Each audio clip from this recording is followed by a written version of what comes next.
75. All right, welcome to another EBFA webinar. Very special thank you to everybody who is tuning in. And if you are listening to the archive version, special welcome to you as well. If this is your first time tuning in to an EBFA webinar, the way that it's going to go is we're going to have our presenter, they will speak.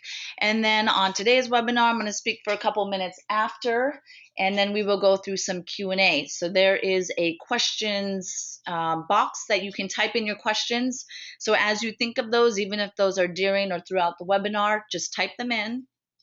And then know that we will be going through those after the webinar.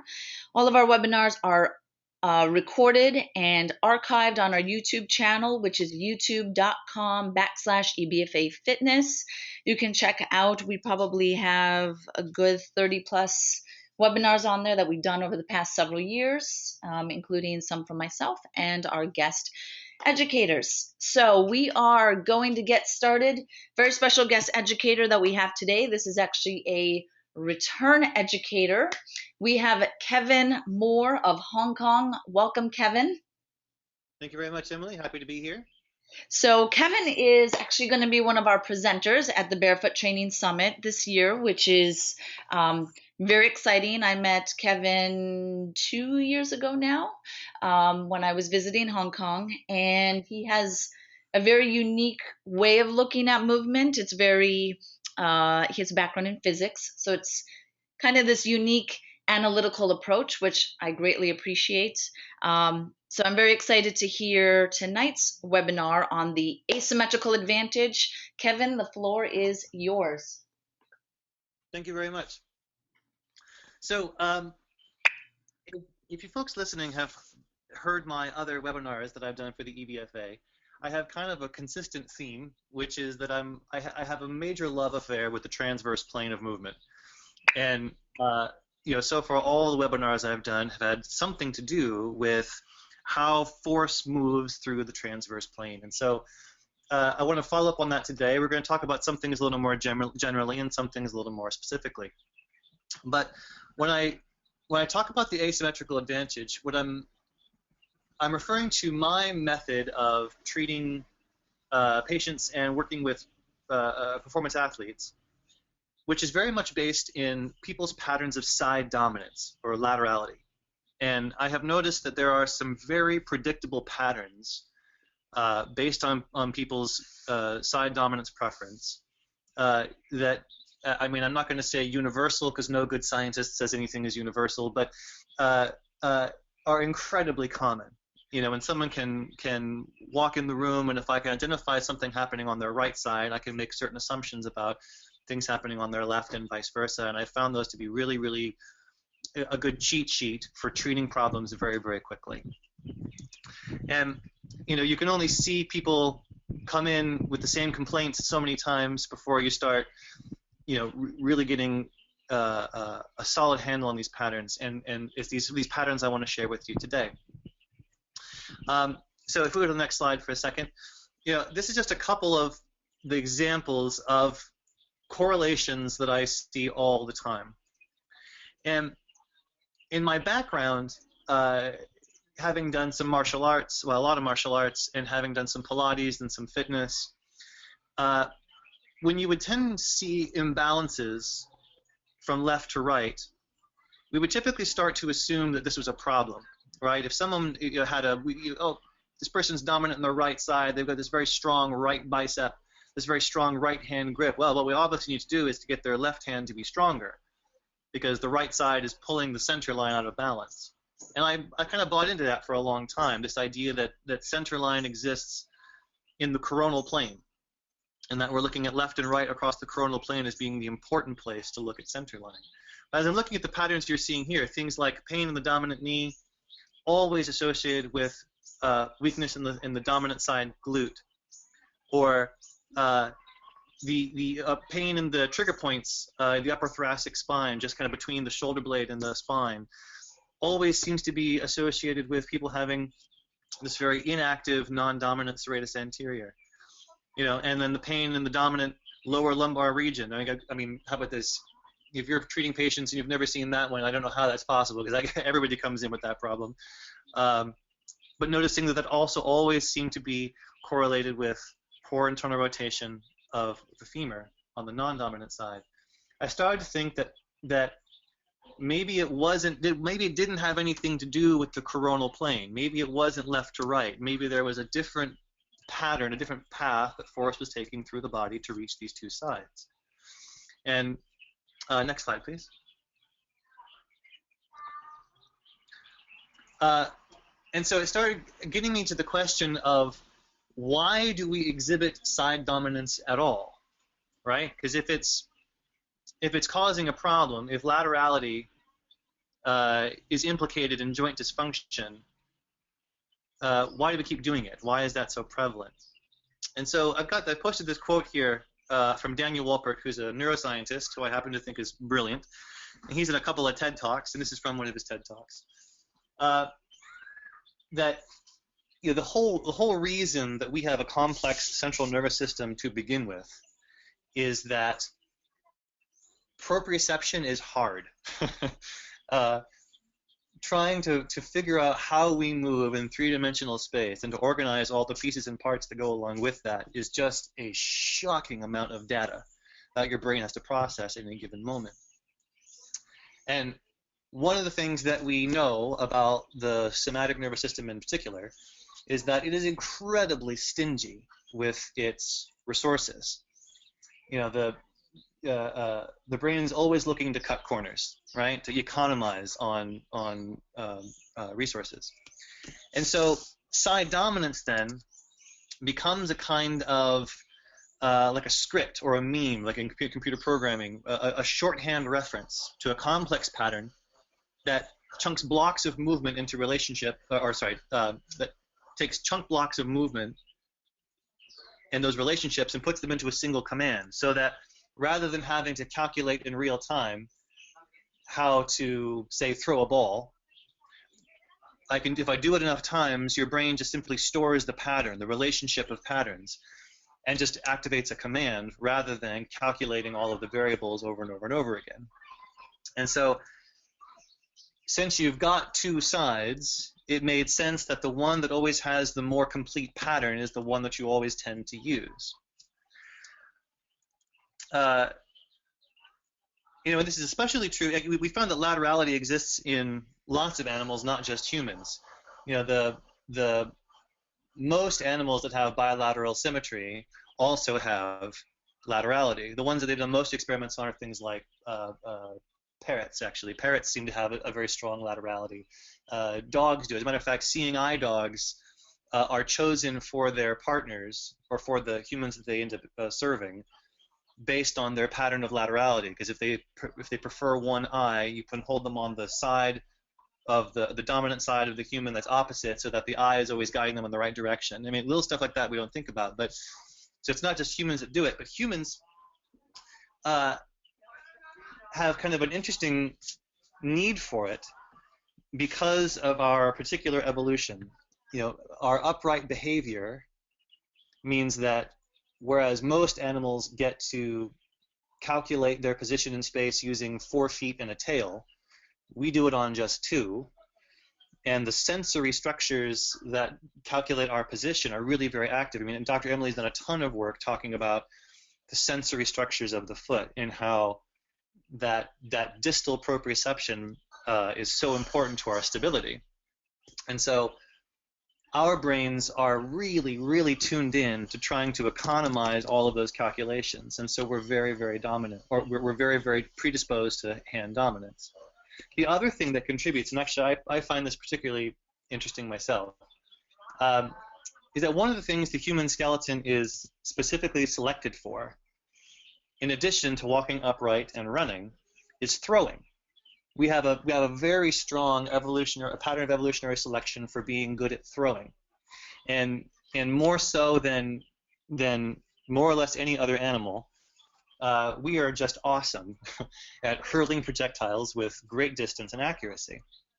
And while there are other animals that, like for instance, the way frogs will shoot their tongue out, the projectile is still somatically attached, right? So like you're still in control of the projectile as it flies, whereas if a human throws a rock, I have to be able to not just calculate my position as I throw it, but I want to be able to predetermine where I expect the rock to land. And that is just an enormous amount of data to calculate. So my brain figures if I can just do it with one side all the time, I'll be fine. Next slide, please.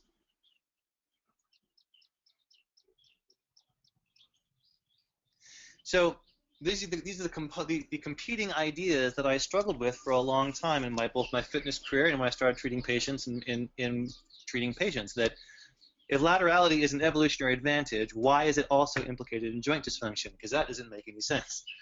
It seems like it's a pretty poorly designed system if both of those things are true.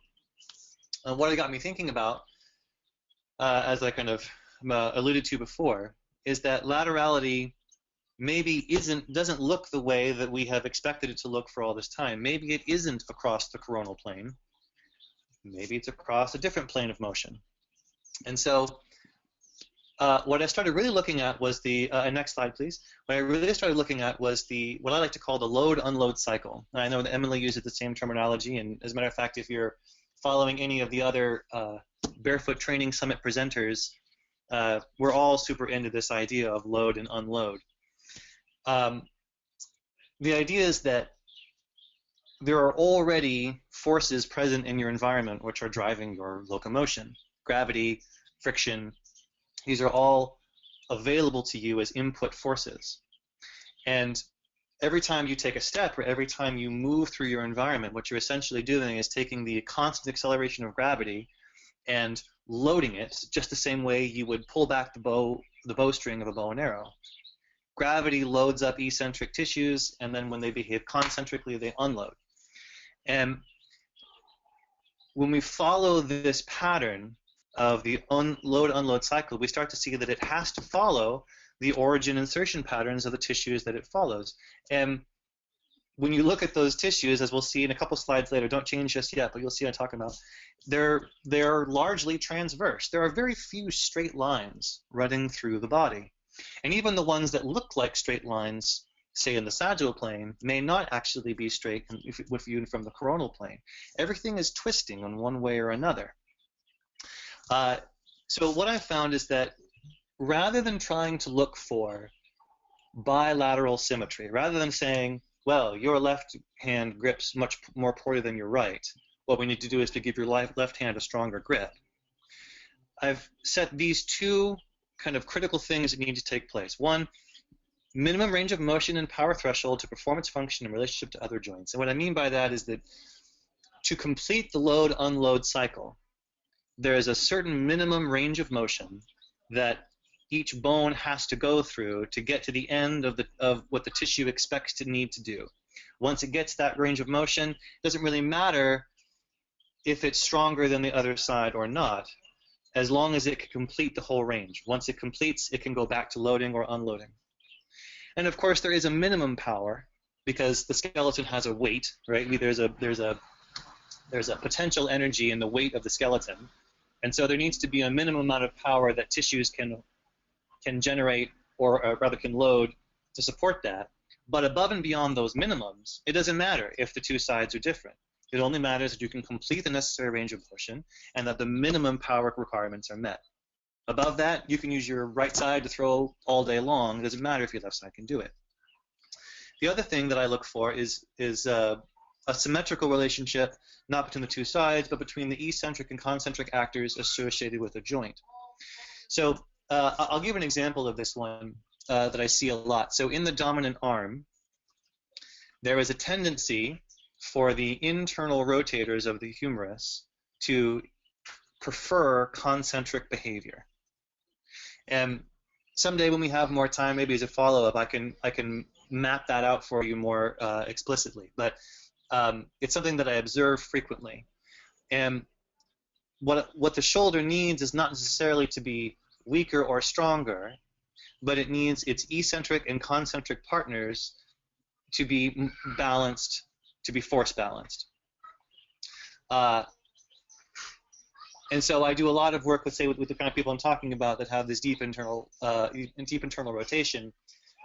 I'll start with the idea of externally rotating the humerus, but I also need to follow the same load-unload patterns that lead to external rotation of the humerus. So that, of course, leads me to, because that's rotator cuff function. Rotator cuff function leads me to rotation of the scapula. Rotation of the scapula leads me to rotation of the pelvis, et cetera, et cetera. But everywhere through, it's a rotation. And if you go to the next slide, that brings you to the next thing that makes this interesting. That if you follow this pattern from beginning to end, rather than seeing the right side working together as a solid chunk, distinct from the left, what you see is that force crosses the body.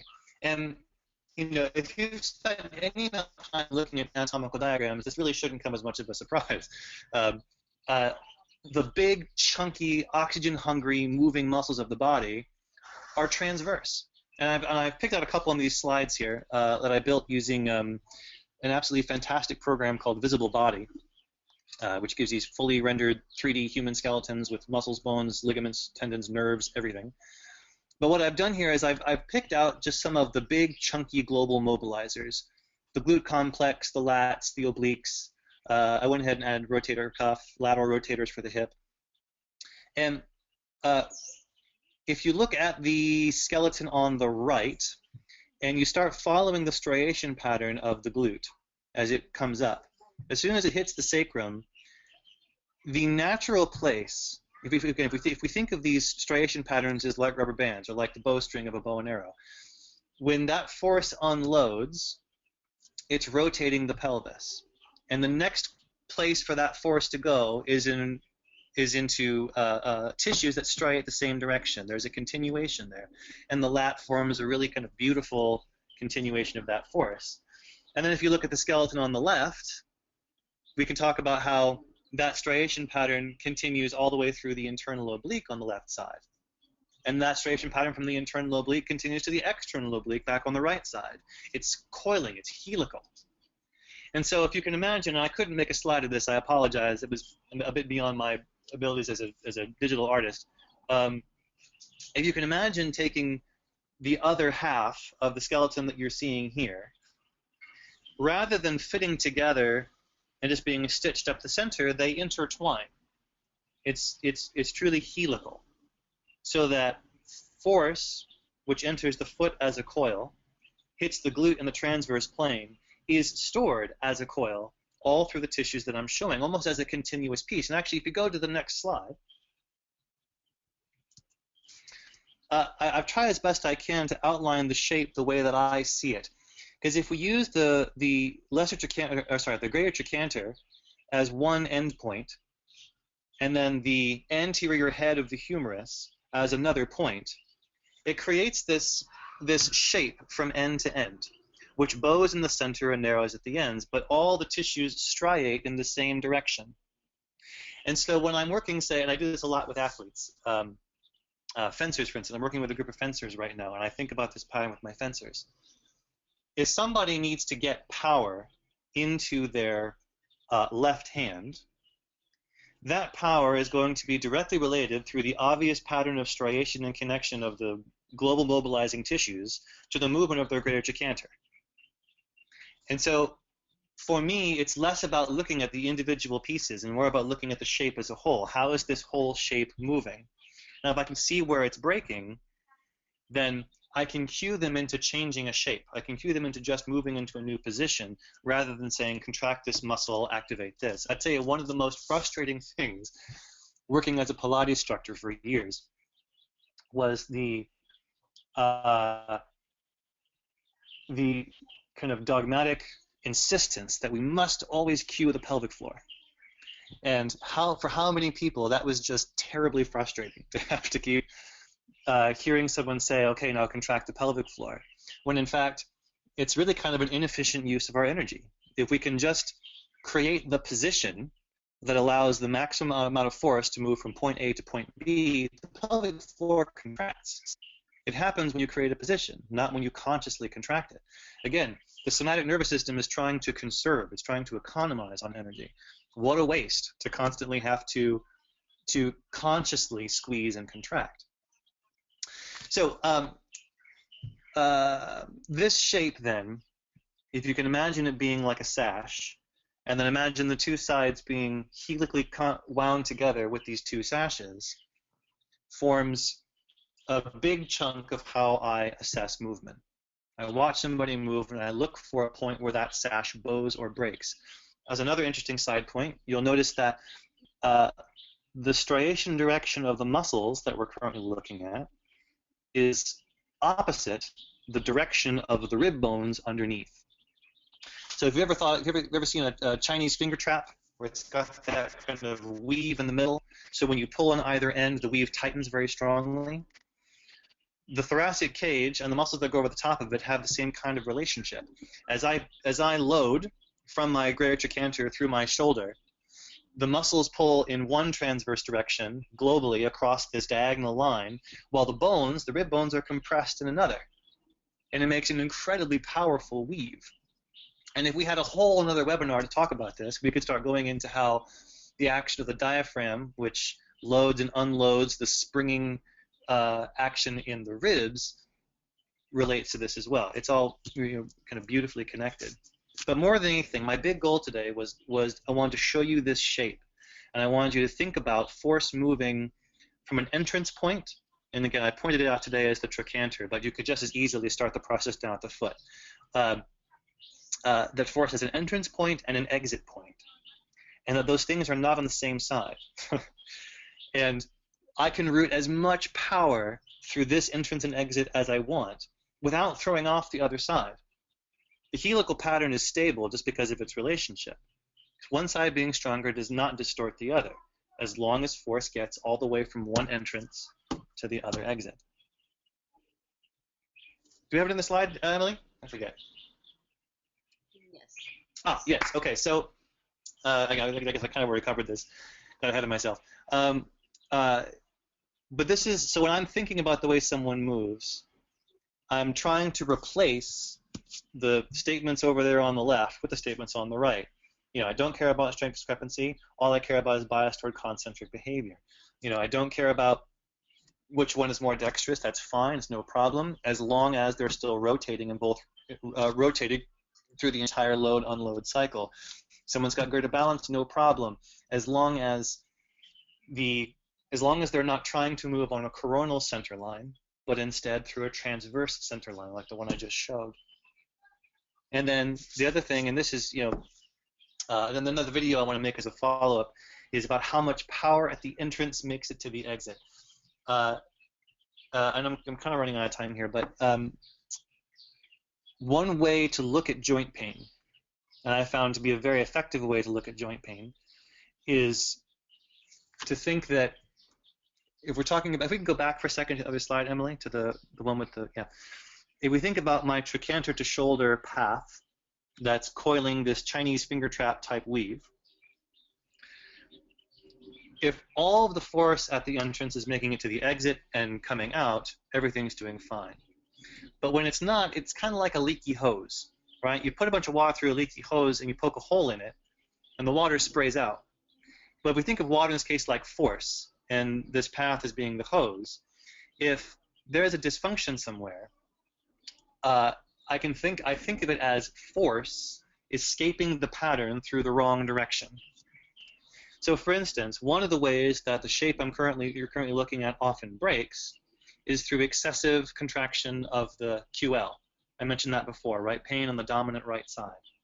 And so what I'm seeing when I see somebody move is that there's force escaping in the sagittal plane, right, down through the QL. Of course, QL is also a transverse environment, but it's more sagittal than what you're looking at. Force escaping in the sagittal plane that I want to keep moving in the transverse. And so as a very simple fix, what I have found is that when I see that pain, it's often totally associated with a failure for the pelvis to fully rotate toward the dominant side. So that load-unload cycle in the pelvis isn't completing in one direction. And that if I can just get them to move in such a way that the pelvis fully unloads, just twists a little bit more to the right, and really it's as simple as that, the pain goes away. Because we've restored the minimum range of motion to allow power to move all the way from the entrance to the exit. The key is really simplicity. The thing that I love about using this method right now to treat people is that I don't have to tell them the Latin names of any muscles at all. All I have to say is twist your hips a little more to the right. And if we do that at the right time, and if they have a basic understanding of what that's supposed to feel like, then the force moves more effectively from joint to joint. You know, I always start with the assumption that force is the fundamental unit of human movement, not tissue. Tissues carry force. I'll deal with those later. But first, let me see where the force is moving. Okay, go ahead and cycle on through. Oh, okay, and that was it. So yeah, so that's all. And I'm one of the things I'm so pleased about is that this idea of transverse plane power storage and the efficiency of the helical skeletal environment is becoming, like, lots of people know this now, right? I'm not the only person talking about this. And it's one of the things that's great about the Barefoot Training Summit is not only is it people who really obviously understand how important ground up force entering through the foot type behavior is, it's people who are into this transverse plane environment, right? And it's such a simpler way. It's such a simpler way. It's going to completely change the physical therapy model from here on out. Awesome. Great. Thank you so much, Kevin. We're going to take questions from Kevin. So if you do have any questions that you would like to ask him, please type those into the questions tab that you have on the right-hand side. And then real quick, I'm just going to take like 2 minutes to talk about the Barefoot Training Summit that we have coming up. This is very, very, very exciting. It's actually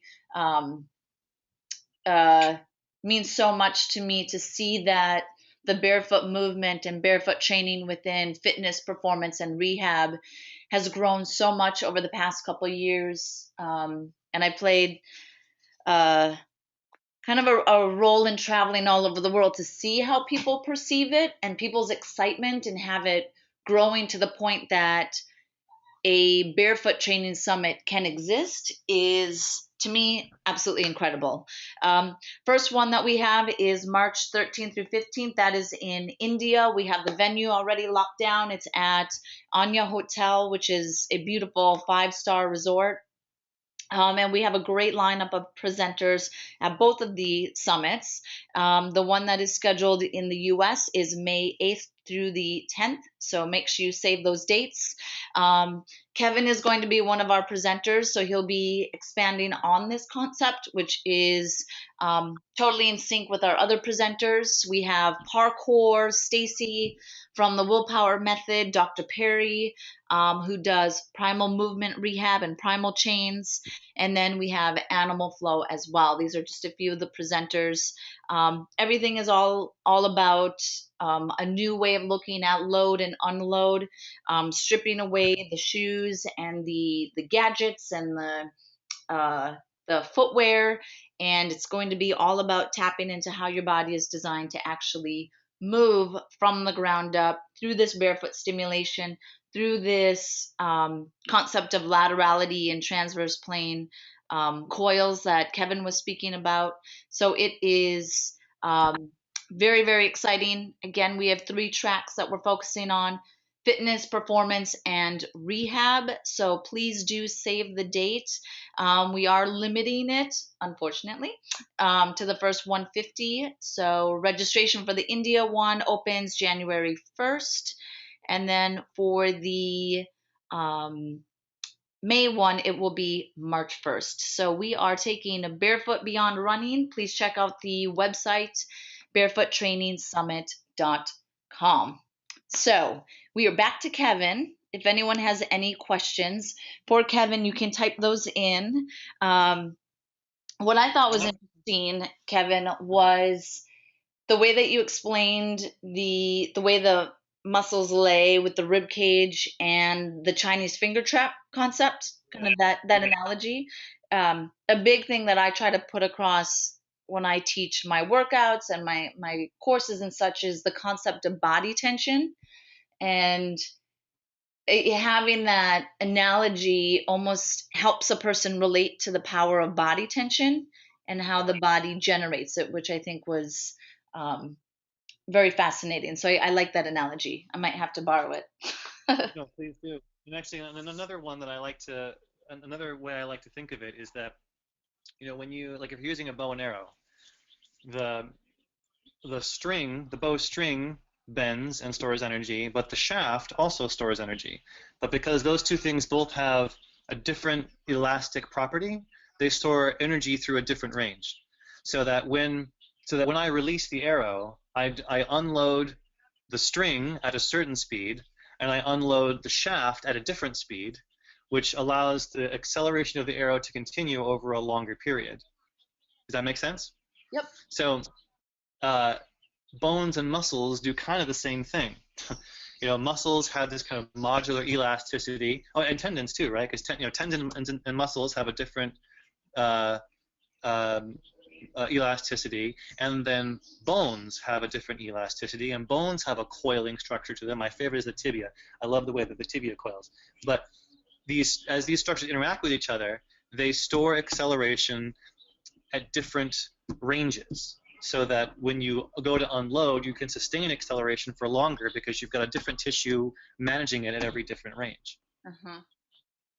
Yeah, I like that. There's even research looking at I talk about the spirals in my workshop, like the lower extremity spirals, and Uh-huh. there's different rates where it's a much faster rate closer to the foot, and then as it gets a little bit more proximal, the ratio of the spiraling is different because it's a more grandiose movement that the rate doesn't have to be as fast. Right. Which I'd be curious to chat with you later on that as well, as kind of that rate of acceleration that we're seeing. Um, Right. so there is question. So how do you solve, or maybe how could we apply this concept that you're talking about as it relates to force improperly leaving the knee? Oh, I mean that's a big one, right? That's one of the ones everyone deals with. Um, Now, I talked about this a little bit in my last webinar, uh, and force improperly exiting the knee, again, absolutely a transverse plane problem. And what I find is that this also has a really predictable solution for the dominant and between the non-dominant and dominant sides, and it's different. In the dominant side, uh, what will tend to happen is that the tibia will not complete the unloading associated with internal rotation. And so there's a kind of a ratcheting mechanism that takes place where every time you try to unload from the right leg, you have to laterally rotate slightly more every time. And this continues until you're so laterally rotated that the relationship between the femur and the tibia can't go back to what it needs to be, because the ligaments of the knee and the shape of the meniscus depends upon a relationship wherein the tibia is relatively internally rotated to the femur. There needs to be a relative internal rotation during knee flexion. If the knee tries to bend without that relative position, the meniscus is in danger. The meniscus is not retracted enough to avoid being crushed by the condyle of the femur. And this has, two things will happen. One, in a situation like like a football player who lands wrong, and they're forced into knee flexion in an incredibly fast, powerful acceleration, the meniscus is damaged. But the other thing that happens is that in sensing the oncoming damage, the joint will protect itself by triggering muscles that will resist flexion. And I find that most often what I see in my patients is it's rectus femoris. The rectus femoris will light up in an effort to decelerate flexion. And what you end up with is this really, really unfortunate concentric behavior in rectus femoris when it should be acting eccentrically. So the question was, how do I solve it? Again, this would be a great thing to show the video because as I explain it, you're going to cringe, but bear with me. I'll usually have the patient lying, I'll manipulate them by having them lying on the table. I'll take the right leg and I'll pull them into knee flexion so that they're in a lot of lateral rotation in the femur, right? So basically bending their knee out to the side. Then, while I'm holding their femur in lateral rotation, I'll quite literally grab their tibia and very slowly twist it internally. As I'm twisting, the leg will start to extend naturally. After I repeat this 4 or 5 times, I imagine it's usually all it takes is 4 or 5 minutes of doing this. And then when they stand up, they immediately report feeling like their dominant foot is significantly flatter, like they've rolled in a lot, which of course makes perfect sense because internal rotation of the tibia and eversion of the calcaneus are linked. So that's the dominant side. I'll be shorter on the non-dominant side. On the non-dominant side, I find this exactly the opposite, that it's the femur that has a harder time generating its or completing the unload cycle in the internal rotation direction. So for those people, I'll also have them laying on the table. I'll usually, again, I don't want to get too complex here, but I'll usually support their foot using a particular method that I'll show a video of later.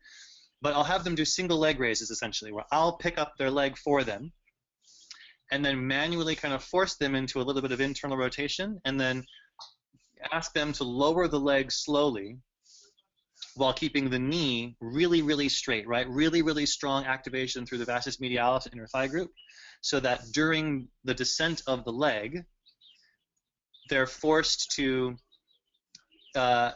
keep their inner thigh group and the internal rotators much shorter than they're used to. So by changing by allowing the tibia and the femur to behave in a way where their transverse elements are matched, and again, that is dictated by the shape of the meniscus, force can travel all the way through the knee from beginning to end. Does that make sense? It was kind of a long explanation, but it's one of those things where if you see it in the video, it's actually shockingly simple. It's shockingly simple. You'll be able to record that, and then I will share that with everybody who's registered for the webinar. That's right. Yeah, I'll take that method in particular, and I'll do a little video of it. I might be able to do it today. Okay. So let's see. I see a predominantly lack of force on the lower left side crossing to the upper right extremity. Why is that? Mm-hmm. I mean, maybe it's similar to the exact same thing you're talking about now.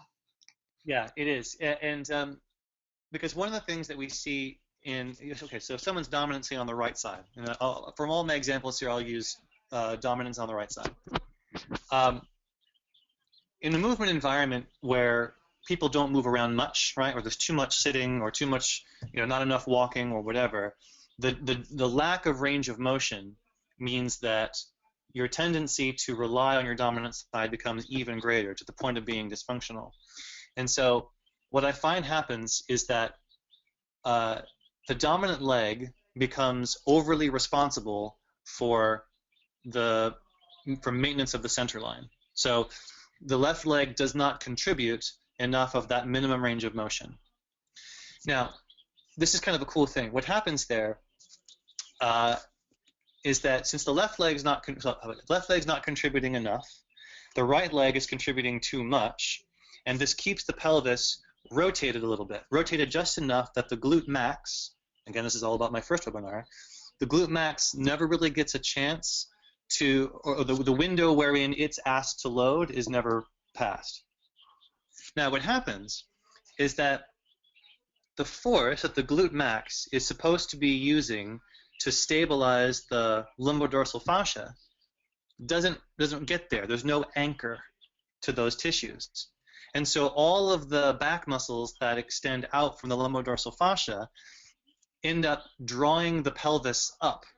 There's nothing to anchor it down, and so the right side ends up moving in a diagonal line toward the left shoulder. And in this environment, what happens is that the tissues that then have to support the shoulder, things like the lats, the serratus anterior, the bicep, the tricep, the tissues that support the shoulder end up getting into an increasingly concentric behavior because there's no glute strength on the other side of the body anchoring them back down. And the same thing happens in reverse. So since the Because the person was asking about weakness on the non-dominant side, right? Weakness on the left side. No, the left crossing to the upper right. So it would be. Oh, good. Yeah. So yeah. So that's kind of okay, there we go. That's what I was saying. So that the lack of contribution in the transverse plane from the left leg yields a failure to load in the right glute. The right glute fails to anchor the lumbodorsal fascia, and then from there, it's all about back muscles compensating. And so even if you have very strong concentric behavior, if it never unloads, right, if it never gets the pull from the glute that allows us, loads, if it never gets the pull from the glute that allows it to load, then it's going into a shorter and weaker position. I think that makes. So, oh, sorry, go does ahead. that make sense? Yeah. So it's allowing the muscles to continuously do this dance between load, unload. That's right. So for the example that the person's talking about there, I would say that rotation of the hips, as I mentioned earlier, is one of the big things to look at. That if they're seeing that weakness or that power is not getting from the left side to the right shoulder, it means the hip is not rotating completely, and there isn't that diagonal finger trap shape I showed earlier is breaking on the front non-dominant side. So where at the point where like the internal oblique, the left internal oblique, where that should be taut against the thoracic cage, it's folding instead. It's breaking instead, and power is not moving.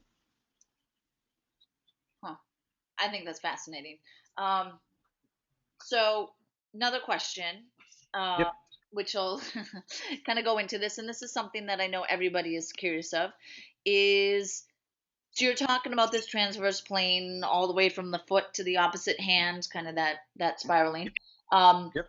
Drills, techniques, movements that trainers and practitioners can start to tease into this. I know you're going to go into this in your Postcon at the summit, but are there a few so that people who are listening can take away a couple exercises tonight? Absolutely. So first of all, and I will say that my Postcon will be entirely about this. It'll be essentially about taking the exercises that we all know and love, like standard gym stuff that's 100 years old, and trying to update it for understanding how force actually moves in the transverse plane. Now, I'm somewhat biased toward the way that I handle this because I've been doing martial arts for my whole life, and so martial arts-based movements, I think, are really beautiful examples of how force moves in the transverse plane. So what I would suggest would be boxing drills are a really great way to understand where you're rotating and where you're not. As a very specific example, I will frequently have my patients go into a boxing stance where their dominant hand is in back, right? So they've got the dominant leg, dominant hand is in back, non-dominant leg and hand are in front. That's kind of your classic boxing stance. And I'll have them practice doing jabs, punching with the non-dominant hand. And what I'm looking for is that as they punch through, I want them not to continue to rotate their spine because the stance is already rotated. I want their jab to come forward while the chest remains still, meaning that the shoulder, the anterior head of the humerus, has to extend quite a bit away from the rib cage as they bend or as they strike. This again, and this is to the exclusion of continuing to rotate the spine to the right. And I find just this simple jabbing exercise helps complete the link between the right hip and the left shoulder, right? Because if the spine turns too much, we get that breakage I was talking about at the QL, right? Where that finger trap pattern breaks at the QL.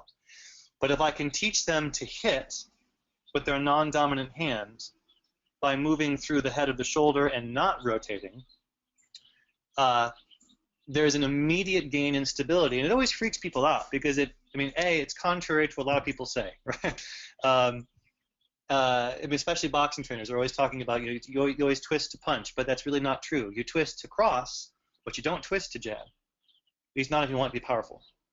And if I can teach them to hit this way and kind of to get over how weird it feels initially, it is so much more stable that frequently the somatic nervous system will immediately latch onto it. It feels so much more stable that they only do it a few times, and suddenly doing it the other way feels terrible. So I would say one of the first things you can add in is a little boxing drill. I mean, and I do it literally in a doctor's office, right? I have my sports therapist office in a doctor's clinic, and I have my patients getting up, and I've got a pad, and I make them do jabs and hit the pad. And that's been exceedingly valuable. And then, of course, the reverse is also true. Asking them to try to hit me with the right hand by accelerating the spine in rotation much faster than they accelerate the hand. I mean, we're talking about these rates of acceleration, Emily, you just mentioned a second ago. I'm trying to get them to recognize that if they can focus on accelerating their trunk, the hand will experience a kind of secondary acceleration, which is much faster than anything they could possibly do by physically accelerating their hand. Does that make sense? Yeah. So, yeah. So I would say, I think that even in standard personal training environments, boxing drills are something that everybody can get something out of because it's super basic. It's super basic transverse plane movement. Hard to get more basic than that. I think that's great. So this is some of the stuff that you will be going into in your Postcon at the Barefoot Training Summit. Yes, yeah. So my Postcon will have a host of gym exercises that we've all seen before, but I'm going to take them apart and build them back up with transverse plane considerations. And so this idea of rates of acceleration, which muscle you're really pushing with, where is the load starting from, where is the load ending from, and we're going to end up with exercises that look absolutely nothing like the ones they started with. But it will start with basic stuff like squat and bench press, things that everyone's going to go do anyway. And I'd rather have them have a clear understanding of where they're getting the force to do it and why they're doing it. I think that's incredible. I might have to attend yours instead of doing a Postcon. So that was absolutely incredible, absolutely fascinating. For those who have any other questions, just know that you can check out Kevin's website, which is reembodied.com. Is that correct? .me, reembody.me. Reembody.me. And then we will be posting and sharing, so do check your email as this recorded archive version will be sent with some of these videos that Kevin is speaking about. So please do stay tuned. And then December, we have one last webinar for 2014. I will be speaking about impact forces and what's called the muscle tuning and how your body actually perceives impact forces, and going along this line of the stored movement patterns, how our body actually stores perception of impact forces and how that applies to running injuries. So very, very, very fascinating stuff. And it's completely different than what's being taught, even though some of the research is not 2014 dated. So it's very fascinating. It's changed the way that I look at my patients, similar to how Kevin is saying that this changed the way that he looks at his patients. Thank you, everybody, for tuning in. Thank you, Kevin, so much. I know that it's your morning, so I appreciate you starting your day with us. Oh, my pleasure. I had a good time. Thank you. And everybody have a wonderful night, or if it's morning over there, have a great day. And we will see you online again and hopefully see you at the summit. Take care. Thanks. Take care.